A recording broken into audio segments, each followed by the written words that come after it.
China didn't just make a move, it rewired the global system. While Trump slapped tariffs, Beijing signed the biggest trade pact on Earth, $25 trillion in GDP. 2 billion people, no US signature. Gulf oil's ditching the dollar. Southeast Asia runs on Chinese code. And the West? Locked out. This isn't BRICS. It's bigger, it's faster, and it's already live. If you think America still runs global trade, you missed what just detonated in Kuala Lumpur.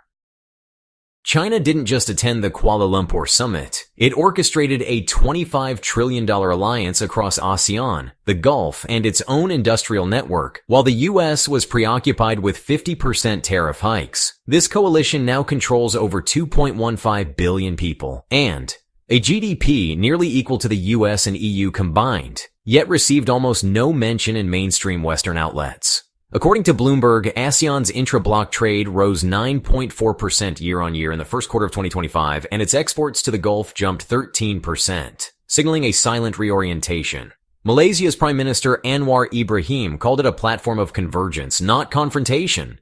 But the absence of Washington at the table was not accidental. Former Malaysian Ambassador Mohammad Nazri told Reuters this summit showed China is filling the vacuum left by Western tariff threats, not through conflict but coordination. So, if the map's been redrawn, why hasn't anyone in the West noticed? According to IMF figures cited by the Wall Street Journal, China, ASEAN, and the Gulf bloc now contribute over 55% of global GDP growth, making them the largest collective growth engine in the world. ASEAN-China trade surpassed $982 billion in 2024, while GCC-ASEAN trade surged to $63 billion. Up 60% from pre-pandemic levels. Vietnam's steel exports to the US plunged 27% this year after Trump's tariff spike. Yet, its imports from China grew 14%.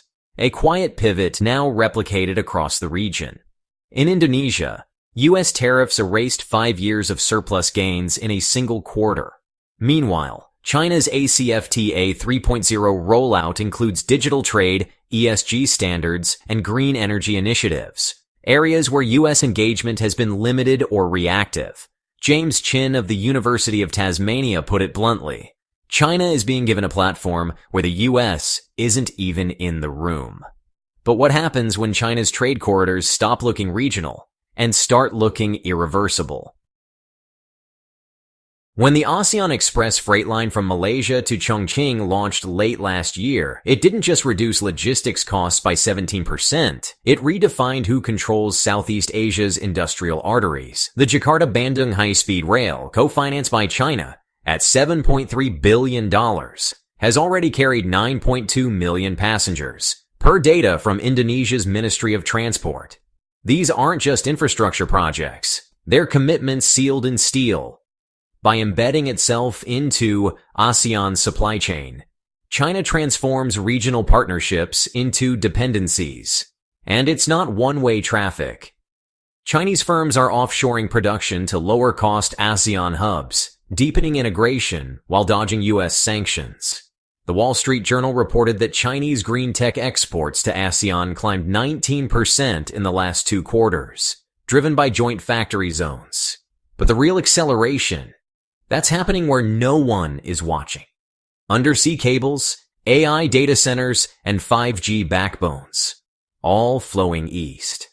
So what exactly is Washington building right now, other than resentment? Let's take a breath, because what happened in the Gulf used to be unthinkable. Saudi Arabia now executes 30% of its oil sales in non-dollar currencies, according to Bloomberg Energy. And the GCC just pledged to raise ASEAN trade from $130 billion in 2023 to $180 billion by 2032, led by Crown Prince Sheikh Sabah Khalid's new investment charter. Simultaneously, Chinese Premier Li Qiang confirmed Beijing would align development strategies with Gulf and ASEAN priorities, signaling a shift from bilateral deals to trilateral ecosystems. Meanwhile, TotalEnergies inked a Yuan-based LNG contract with China, breaking the petrodollar monopoly that's existed since the 1970s. So while Western analysts debate if the Gulf is drifting, China's already docking. The Financial Times notes Gulf sovereign wealth funds are funneling capital into AI, green energy, and digital finance. All areas where U.S. investment has stalled. But if China now controls the trade lanes and the fuel supply, what's left for the U.S. to leverage? Despite public claims of winning on trade, the U.S. has signed 0 formal, binding trade agreements under Trump's second term. The Phase 1 deal with China, never ratified by Congress, has seen China miss agricultural purchase targets by over 28%, with no enforcement penalties. The Peterson Institute reported U.S. tariffs have cost the economy more than $300 billion since 2018, while failing to reshore industrial capacity at scale. In contrast, China is spearheading legally binding multi-sector frameworks, RCEP, ACFTA 3.0, and the upcoming GCC-China Free Trade Agreement, expected by mid-2026. Even Canada and Mexico, once cornerstones of U.S. regional trade, are diversifying toward China and ASEAN markets, with Canada's FDI in Asia growing 11% last year, according to IMF data. As Washington relies on executive orders, Beijing builds permanent architecture. So ask yourself, who's truly decoupling and who's just being left out? In 2025, Chinese tech giants aren't just selling hardware, they're building digital jurisdictions. Huawei now controls core 5G infrastructure across Thailand, while joint AI labs in Singapore and Malaysia are backed by China's National Development and Reform Commission. According to Bloomberg, China's digital investment in ASEAN rose 28% in 2024, primarily in cloud computing, AI, and fiber optic networks. These aren't simple exports. They're system-level partnerships locked in through 10 to 15-year tech leases, many tied to sovereign data access agreements. Washington's semiconductor bans forced Chinese AI firms to pivot their compute bases to Southeast Asia, triggering a 36% surge in Chinese-funded data center construction across the region, per CBRE. These centers aren't just bypassing U.S. restrictions, they're embedding China into the back end of ASEAN economies. So when the next digital currency, logistics platform, or smart grid goes online, will it even need Western integration? In March 2025, China and TotalEnergies executed a liquefied natural gas trade in Yuan, bypassing the dollar entirely, the first of its kind. And it wasn't just symbolic. That transaction actually laid the groundwork for what Bloomberg now estimates could become 20% of global energy contracts being de-dollarized by 2028, if current trends hold. Saudi Arabia has already moved 30% of its oil contracts off the dollar, and the UAE now clears Yuan in bilateral trade with China's CIPS system, effectively insulating deals from swift oversight. Meanwhile, China's Belt and Road-linked energy corridors, including digital oil payment systems in Indonesia and AI-managed pipelines in Kazakhstan, are linking hydrocarbons to fintech in a way the petrodollar system never anticipated. According to HSBC Global Research, Yuan usage in global trade settlements has risen from 2.5% in 2020 to 5.8% in the first quarter of 2025, which is a more than doubling in just 5 years.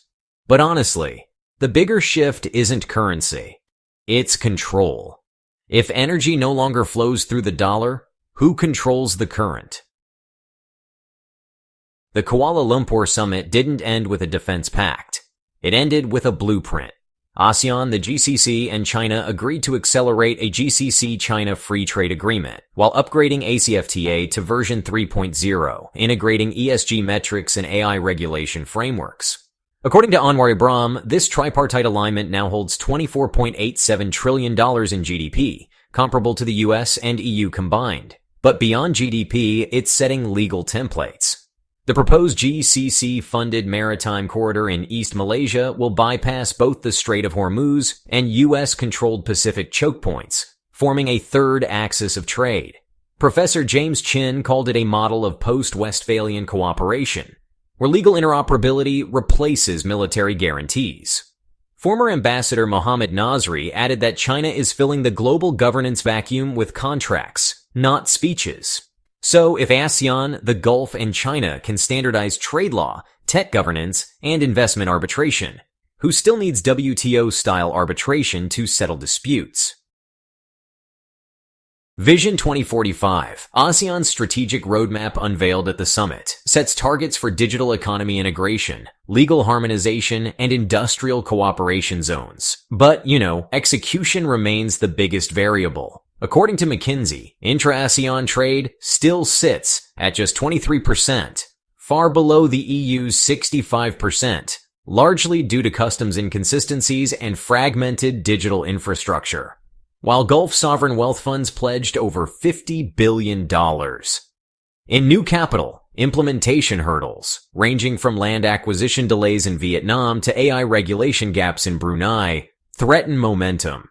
China may offer financing, but governance capacity is uneven across the bloc.